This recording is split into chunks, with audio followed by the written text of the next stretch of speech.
हिंदी खबर से बात करते हुए आम आदमी पार्टी के सीनियर लीडर दुर्गेश पाठक ने कहा है कि हिमाचल प्रदेश में तारीखों का ऐलान हो गया है। बहुत अच्छी बात है। आम आदमी पार्टी पूरे जमीनी तौर पर काम कर रही है और हिमाचल प्रदेश की जनता भी बदलाव चाहती है। हिमाचल प्रदेश में सरकार आम आदमी पार्टी की ही बनेगी। हिमाचल प्रदेश में विधानसभा चुनाव की तारीखों का ऐलान हो चुका है। 12 नवंबर को मतदान और 8 दिसंबर को मतगणना होगी। बात कर लेना चाहेंगे आम आदमी पार्टी से। दुर्गेश पाठक जी हमारे साथ हैं। दुर्गेश जी, आम आदमी पार्टी की क्या कुछ तैयारियां हैं, क्योंकि 12 नवंबर को ही मतदान होना है? देखिए, बहुत ज़बरदस्त तरीके से हमने काम किया ग्राउंड पे। बहुत ज़बरदस्त तरीके से वहाँ पे समर्थन भी मिल रहा है और मुझे पूरा भरोसा है कि जिस तरह से बीजेपी और कांग्रेस से लोग परेशान हैं, 5 साल बीजेपी 5 साल कांग्रेस, मुझे पूरा भरोसा है कि एक बड़ा बदलाव आपको हिमाचल में देखने को मिलेगा। लेकिन बीजेपी का लगातार कहना है कि पहाड़ी इलाके उत्तराखंड भी था और पहाड़ी इलाका ही हिमाचल प्रदेश भी है। जिस तरीके से उत्तराखंड में आम आदमी पार्टी की स्थिति देखने को मिली, वही हाल हिमाचल प्रदेश में होगा। देखिए, समय वेट करते हैं, उनको स्थिति पता चल जाएगी। जनता उनके कारगुजारियों से परेशान हो चुकी है, जनता उनके कारनामों से बड़ी परेशान हो चुकी है और लोग चाहते हैं कि एक बड़ा बदलाव आए। हिमाचल प्रदेश में 68 विधानसभा सीटें हैं और एक ही चरण में सब जगह मतदान हो रहा है। क्या लग रहा है आपको? पहाड़ी इलाका है, ठंडा इलाका है, एक ही चरण में मतदान होने से क्या फ़ायदा और क्या नुकसान हो सकता है? नहीं, मुझे लगता है जनता मन बना चुकी है। एक चरण हो या 2 चरण हो, वो तो टेक्निकल चीज़ें हैं, लेकिन जनता एक ब्रॉडर माइंडसेट लोगों का ये बन चुका है कि भाई बदलाव करना है। एक बार 5 साल बीजेपी 5 साल कांग्रेस के खेल को ख़त्म करना है और जिस तरह से दिल्ली और पंजाब के अंदर शानदार काम हो रहा है, वो काम हिमाचल के अंदर। इस बार एक अलग चीज़ देखने को मिली है कि जो भी मतदान करने वाला व्यक्ति होगा, उसका KYC पे डाल के उसकी आपराधिक उसने क्या क्या चीज़ें की, वो भी निकल के सामने आ जाएगी। अच्छी चीज़ है और आशा करते हैं कि इससे कोई बड़ा बदलाव होगा। मुझे ज़्यादा इसके बारे में जानकारी नहीं है, लेकिन देखते हैं इसके ऊपर क्या बदलाव निकल के। अंतिम सवाल, आम आदमी पार्टी ने कितनी ज़मीनी तौर पे तैयारी की है? क्योंकि आम आदमी पार्टी के लिए हिमाचल प्रदेश का चुनाव पहली बार ऐसा हो रहा है, क्योंकि हिमाचल प्रदेश में बीजेपी और कांग्रेस की सरकार रही। बहुत ज़बरदस्त मेहनत की हम लोगों ने और मुझे पूरा भरोसा है कि एक बड़ा बदलाव मिलेगा। चलिए, बहुत बहुत शुक्रिया। हमने बात की आम आदमी पार्टी के से नेता हैं ये दुर्गेश पाठक, जिनका साफ तौर पर कहना है कि एक बहुत बड़ा बदलाव होगा और हिमाचल प्रदेश की जनता मन बना चुकी है। लेकिन देखना होगा 12 नवंबर को मतदान के बाद क्या 8 दिसंबर को किस राजनीति दल के नेता के सिर पर ये ताज सजता है और आखिर हिमाचल प्रदेश का अगला मुख्यमंत्री कौन होता है। वीडियो जर्नलिस्ट अजीत के साथ मैं कंचन अरोड़ा, दिल्ली, हिंदी खबर। और वहीं उत्तराखंड के पूर्व सीएम त्रिवेंद्र सिंह रावत ने हिंदी खबर से खास बातचीत के दौरान कहा है कि केदारनाथ को रोपवे का तोहफा मिलने जा रहा है। अब 8 घंटे की जगह 30 मिनट में सफर तय हो सकेगा। ये प्रोजेक्ट प्रधानमंत्री नरेंद्र मोदी के ड्रीम प्रोजेक्ट में से एक है और मैं बेहद खुश हूं कि उत्तराखंड में विकास कार्यों को गति मिल रही है। प्रधानमंत्री मोदी जी के ड्रीम प्रोजेक्ट केदारनाथ रोपवे को देखिए मंजूरी मिली। हमारे साथ बातचीत करने के लिए है उत्तराखंड के पूर्व सीएम त्रिवेंद्र सिंह रावत जी। सर, सबसे पहले तो आपको बधाई, क्योंकि आप भी लगातार देखिए इस तरीके के मुद्दों पर लगातार आवाज़ उठाते रहे हैं और अब जबकि प्रधानमंत्री मोदी जी के भी ड्रीम प्रोजेक्ट को मंजूरी मिली है। हम बहुत धन्यवाद करते हैं केंद्र सरकार का कि केदारनाथ जी के लिए जो एक वर्षों से डिमांड चल रही थी कि वहाँ पर रोपवे होना चाहिए, उसकी स्वीकृति हुई है। उससे तमाम जो हमारे श्रद्धालु हैं जो केदारनाथ जी आना चाहते हैं, उनके लिए सुगम भी होगा और समय की भी बचत होगी, आर्थिक रूप से भी उनको लाभ होगा और तीर्थयात्रियों की जो संख्या है वो भी बढ़ेगी। और जो एक समस्या रहती है केदारनाथ जी में एकोमोडेशन की, रात्रि विश्राम की, मौसम खराबी की, उसके कारण तमाम तरह की जो दिक्कतें होती हैं वो भी दूर होंगी। वही सर, देखा गया है कि देखिए खुद उत्तराखंड के सीएम पुष्कर सिंह धामी जी जो हैं व्यवस्थाओं का जायजा ले रहे हैं, खुद पब्लिक रोडवेज में चलकर जाते हैं, चीज़ों को जांचते हैं। आखिर क्या लग रहा है, क्या बदलाव देखने के लिए मिलेगा? देखिए, जब हम जो जनता से जुड़ी हुई जो चीज़ें हैं या आम आदमी जहाँ रहता है उनके बीच में जाते हैं, या जैसे आपने कहा कि रोडवेज की बस से उन्होंने सफ़र किया, तो हमारे जो आम आदमी जो सरकारी वाहनों में या पब्लिक जो हमारी ट्रांसपोर्ट सर्विस है उसमें जब यात्रा करते हैं तो उनको किस तरह की वो यात्रा करते हैं, किस तरह की उनको दिक्कतें होती हैं या वहाँ पर किस तरह की फैसिलिटीज़ और कायम करनी चाहिए, वो सब चीज़ें सामने आती हैं और तदनुरूप सरकार फिर नीति बनाती है। मैं समझता हूँ कि इस तरह का दौरा उन्होंने किया है बसेज में बैठकर उन्होंने दौरा किया है, तो उसका लाभ आम आदमी को मिलेगा। चलिए धन्यवाद। तो देखिए, आप यहाँ सुन रहे थे उत्तराखंड के पूर्व सीएम त्रिवेंद्र सिंह रावत जी को, जिनका कहना है कि हमारे पास एक मजबूत नेतृत्व है जिनके दिशा निर्देश में बहुत सारी चीज़ों में बदलाव आया है। कर्नल लोकेश के साथ आंचल यादव, हिंदी खबर, नई दिल्ली। और हिंदी खबर से बात करते हुए आम आदमी पार्टी के वरिष्ठ नेता और विधायक संजय झा ने कहा कि जिस तरीके से बीजेपी ने गुजरात से दिल्ली गोपाल इटालियन को तलब किया है, हिरासत में लिया है, पूछताछ की है, लेकिन फिर दबाव में आकर रिहा किया, ऐसे में साफ तौर पर ये बीजेपी को हार का डर सता रहा है। इस लिहाज से इस बात की पुष्टि हो रही है कि आम आदमी पार्टी किसी से डरने वाली नहीं है। गुजरात में विधानसभा चुनाव होने और ऐसे में गुजरात का सियासी पारा अपने आप में चरम पर पहुंच रहा है। बात कर लेना चाहेंगे आम आदमी पार्टी से सीनियर लीडर और विधायक संजीव झा जी यहाँ पर हैं। संजीव जी, जिस तरीके की घटना गुजरात प्रदेश अध्यक्ष आम आदमी पार्टी के गोपाल जी के साथ घटी है, क्या कहना चाहेंगे आप? इसके पीछे की मंशा क्या है आखिर? देखिए, मुझे ये लगता है इससे 3 मैसेज है। एक कि भारतीय जनता पार्टी घबरा गई है और ये सब डिस्पेरेशन में हो रहा है। दूसरा, चूंकि गोपाल इटालिया कौन है, पाटीदार आंदोलन गुजरात में हुआ और वो भाजपा के खिलाफ हुआ।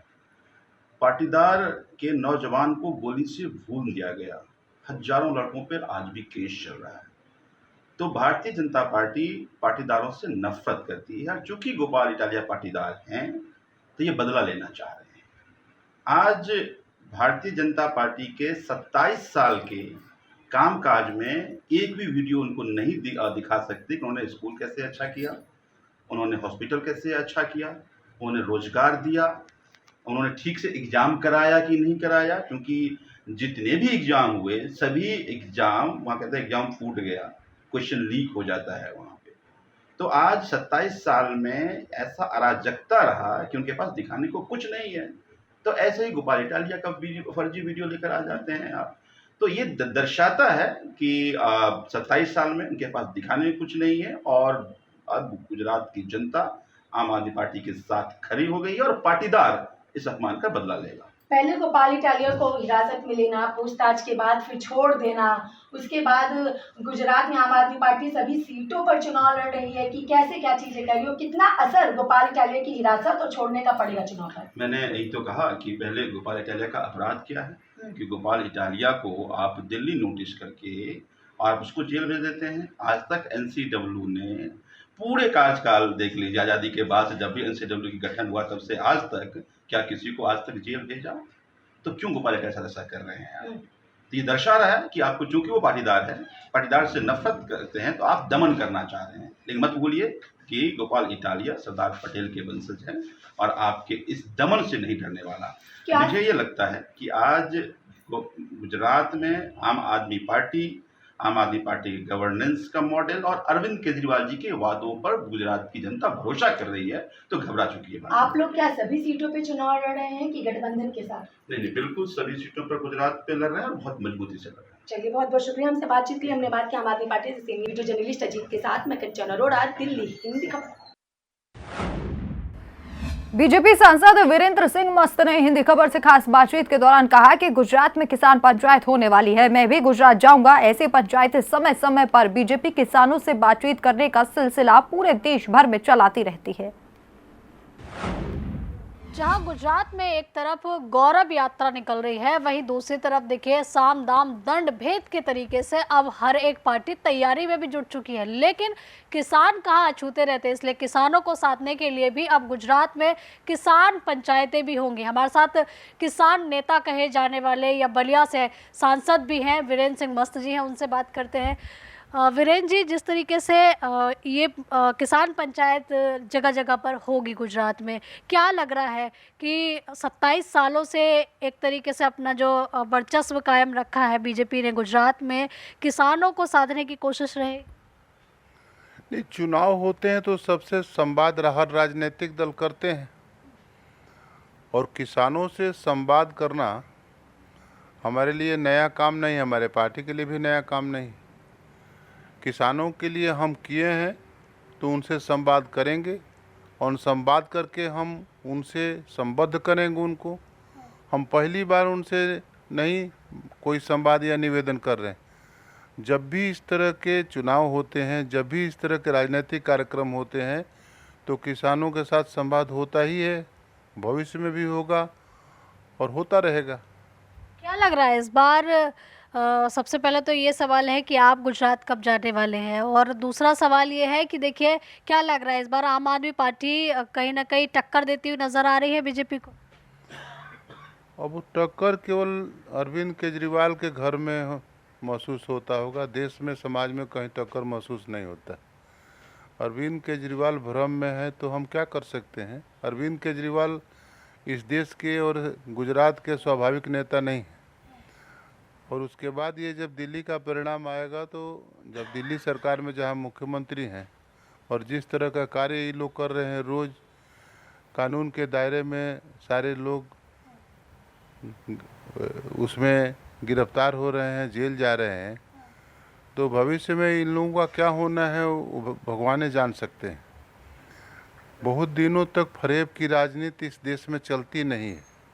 फरेब की बातचीत से थोड़े दिन आकर्षित कर सकते हैं लोग, बहुत लंबे समय तक ये नहीं चलता है, और इन लोगों की शुरुआत ही फरेब से हुआ है।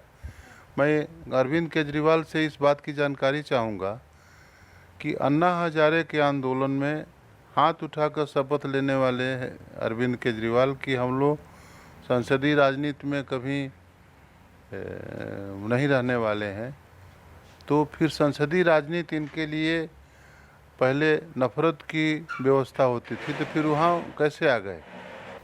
चलिए धन्यवाद। तो देखिए आप यहाँ सुन रहे थे वीरेंद्र सिंह मस्त जी को, जो कि बलिया से सांसद है, जिनका कहना है कि ओवैसी देखिए आज जिन्ना की विचारधारा पर चलने लगे हैं, जो कि देश के लिए भी खतरा है। कैमरा लोकेश के साथ आंचल यादव, हिंदी खबर, नई दिल्ली। और वहीं मलाबार गोल्ड एंड डायमंड ने दिल्ली में अपनी चमक को बढ़ाते हुए साउथ एक्स में नए आर्टिस्ट्री स्टोर को लॉन्च किया है। आपको बता दें कि इसका उद्घाटन दिल्ली के बीजेपी सांसद गौतम गंभीर ने किया। इस दौरान गौतम गंभीर ने अपनी खुशी जाहिर की। स्टोर में गोल्ड से लेकर डायमंड तक नए डिजाइन के आभूषण मौजूद थे, जो दिल्ली वालों के आकर्षण का केंद्र बने हुए थे। ये वैश्विक स्तर पर चौथा स्टोर है और दिल्ली एनसीआर बाजार में पहला। In South X Part 2 we have opened today. It is the largest store in for Malabar, because this is a category called artistic store under Malabar.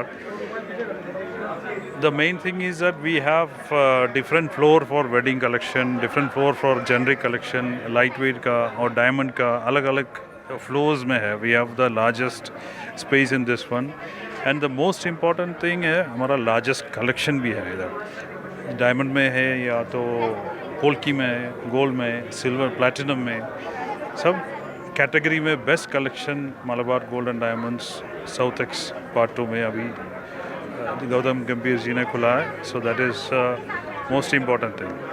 Another thing is pricing भी. हमारा pricing transparency, जो stone का कितना है, gold का कितना है और नेट वेट क्या है, वो पूरा डिटेल बताता है. ऐसा नहीं है ये पीस का इतना, वो पीस का ना, एवरीथिंग इन डिटेल. प्राइसिंग का ट्रांसपेरेंसी है. और दिवाली के लिए हमारा स्पेशल ऑफर भी है. गोल्ड कॉइन्स एडिशनल परचेज के लिए गोल्ड कॉइन भी मिलता है. वेरी स्पेशल ऑफर भी है. और इन दिल्ली में we have many stores in other places also, like and then Delhi and NCR, like Prithvi Har, Noida, Karol Bagh, and Pitampura, Dwarka. All these places we have stores, and we are coming with more and more stores. Malabar ko worldwide we have almost 300 stores in 10 countries. India छोड़ के Singapore, Malaysia, US और gulf countries में भी है.